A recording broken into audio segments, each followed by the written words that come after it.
Hey YouTubers, here we are working on Stihls again, my favourite place to be. We have an 026 here. It's flywheel, the pulley covers off, it's over there. This is actually quite a nice condition 026, it's my friend's, it's not mine. And I'm in the process of repairing it for him. He had fuel line issues. So as you can see, I have already taken off this flywheel nut, and what I want to show you today is a brand new tool I've got. And basically it is this. It's a flywheel puller, and it's got a 26mm thread on this side and a 22mm thread on that side. So basically this flywheel here takes the 22mm. So I've just got that screwdriver in there just stopping it from moving. I'll just slowly thread that down there. Apologies, you might hear the kids yelling and screaming outside today. They are running around with Nerf guns. Having fun, but that's what kids do. Not going to stop them from having fun.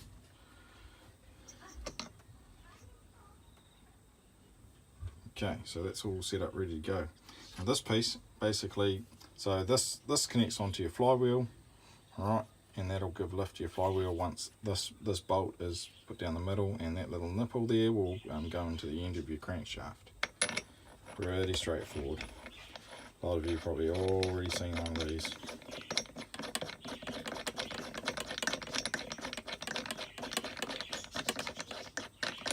There we go, windy. Oh. Actually, I'll just put that in there. That'll be better like that. Alright, I'm going to just prop you guys up. You should be able to see what I'm doing.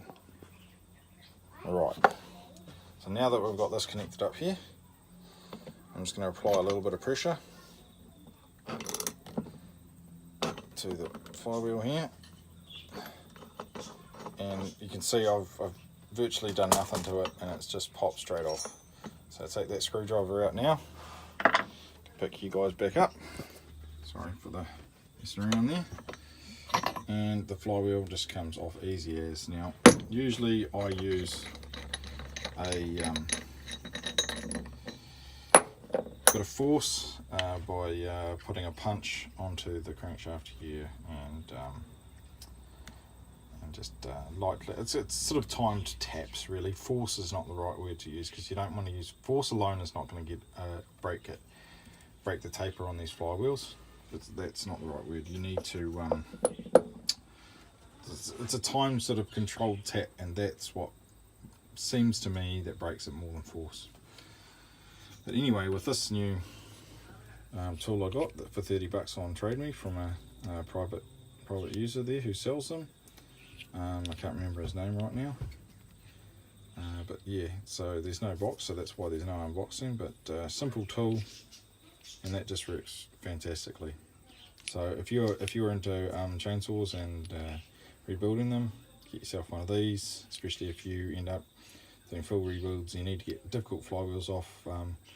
This 22 and 26mm ends will cover most Stihls from what I understand. I haven't tried it on like big 6.6s and stuff yet, so I'm thinking it'll fit, so I'm hoping so. But basically this is going to save a lot of heartache really, so I fully recommend it. And so since I'm talking about tools and tools for chainsaws and working on saws, I thought I would just show you a few of the tools that I use.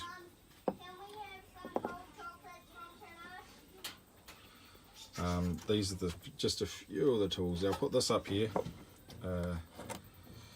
because that's air. I think you need air really for chainsaws to blow everything out. That's the best course. I mean, when I'm doing crankcases and stuff like that, I'll always wash them with warm soapy water, and then I'll blow them all out with air so there's no water left in there, so to get all the grease out and everything like that, and just make sure all impurities are gone before I put the cases together. That's definitely a must. So that's why I put that up there. So it's not essential, but I do recommend it. Now, what else I've got here? I've got 8mm hex. Alright, that can just be a socket if you want it, but I just happen to have, thanks to my father, a very nice Stihl one. So you can get 8mm, usually carb nuts, some muffler nuts, usually there. And this is probably the most used tool for chainsaws. You have to have this for working on chainsaws, still, that is. Husqvarnas use Allen keys. I don't recommend Husqvarnas anyway. You guys probably already guessed that. But this is a T27 Torx, and it's a Stihl one. If you want to buy that from your local Stihl dealer, there's the part number there for you. Have a look at that.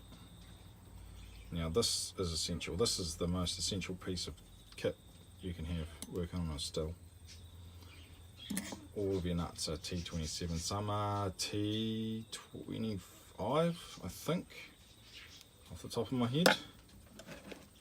But most of this. And this, that's essential as well. So just a small little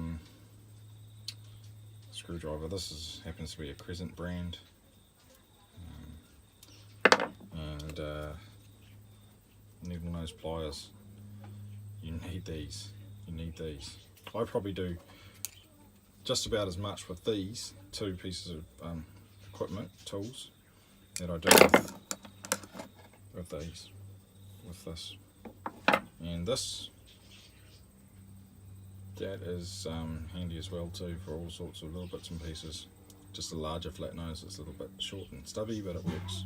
And I've put this up here. This is my impact driver. It's Ryobi. I don't need to go out and buy the flashes gears to work on chainsaws. This is a hobby. If I was doing it full time, I would get the flashes gears, believe you me. Some of my other gears are some of the best money can buy for different things like carpentry and stuff like that. But I buy tools based on what I need. So this was 120 or 160 bucks, so not a lot of outlay there. This is invaluable if you want to get clutches off big saws. You cannot do it really any other way. So yeah, if you're working on big saws, say the 6.6s, even down to the 440s and stuff like that, you need it. It just makes life easy. And the other thing is this little grease gun here. I put lithium grease in it. I use this to grease everything, especially when I'm doing rebuilds, and that's also what I use to grease that needle cage bearing on my last video. And the good old WD-40, you can see that there too. Man, the things you can use this stuff for. But sometimes, you know, when you're building saws and you need to get those AV mounts in, you want a bit of WD-40 in there just to ease them in, because otherwise they're just a misery. So yeah, added to that essential pile now, I reckon for 30 bucks, get yourself a flywheel puller. Why not? Why not? So yeah, I just bought that. Great. And those are the basic tools for chainsaw building and maintenance and things like that when you're getting into more extensive maintenance and repairs on your saws. Just a short video, guys, to show you a few of the tools I use. The flywheel puller is definitely the star of the show today, and as always, Stihl for life. Catch you later.